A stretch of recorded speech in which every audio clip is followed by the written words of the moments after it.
From the shift back here to Broadcasting House in Nairobi, Kenya, and the fight against corruption in the country has reached a critical juncture as government agencies vow to intensify efforts to safeguard the country's future. With the nation grappling with a mounting debt crisis, officials are sounding the alarm, warning that if graft continues unchecked, Kenya's stability is at risk. That's right. At heart of this battle is a call for unity right across all sectors, from the judiciary to the Ethics and Anti-Corruption Commission, as they tackle that pervasive vice that undermines the nation's progress. Ben Chumba with the details.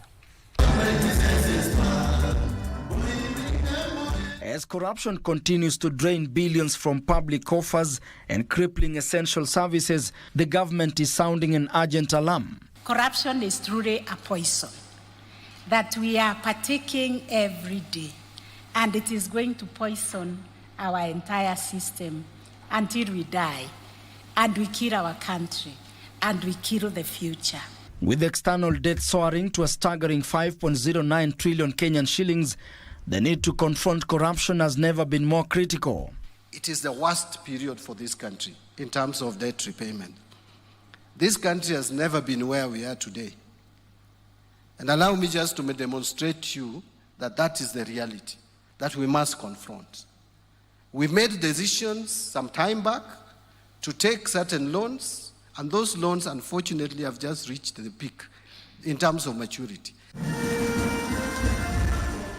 During the launch of the Anti-Corruption Strategic Framework, which marks a new chapter in Kenya's efforts to root out corruption and build a prosperous future for all, government agencies warned that the country's very future could be in jeopardy if these criminal activities persist. This is the only way we can succeed in the fight against corruption. It doesn't matter how good we are as an agency. If we can just reduce our appetite for stealing, we say consciously, if you are stealing 1,000, reduce it to 500.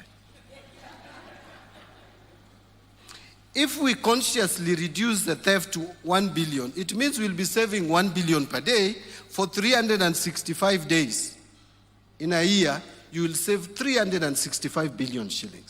The judicial system in the country is undergoing sweeping reforms to ensure courts are free from corruption. There are so many brokers who hover around the courts, telling people, prying on vulnerable litigants, especially widows who come to court to seek for services. And they are told, I can expedite your case. According to the Ethics and Anti-Corruption Commission, EACC, in the past 5 years, the Commission has saved the country over 41 billion shillings by preventing misuse of public resources. During the same period, the Commission completed and forwarded to the Director of Public Prosecutions 762 cases for prosecution. The ODPP, in conjunction with the judiciary and EACC, have effectively dealt with corruption cases involving high-profile individuals and has managed to secure convictions in high-profile cases involving governors. This multi-sectoral framework will enhance coordination across key areas: prevention, investigations, arrests, asset recovery, prosecution, and trial. By strengthening the justice sector and increasing public trust, the Anti-Corruption Strategic Framework promises to not only combat corruption, but pave way for a brighter, more prosperous future for all. I get the question sometimes, what would you change in Kenya if you had a magic wand? And my first answer is always, I would get rid of the corruption. Impunity must end. This is greatly demotivating to everybody else if they see that you can get away with whatever and there's no risk of being discovered or punished. With a stern warning that the country's future is at stake, the fight against corruption is clearer than ever. But will this be a moment to change talks into actions, or will it just be another chapter in a story all too familiar? Ben Chumba, Prime Edition.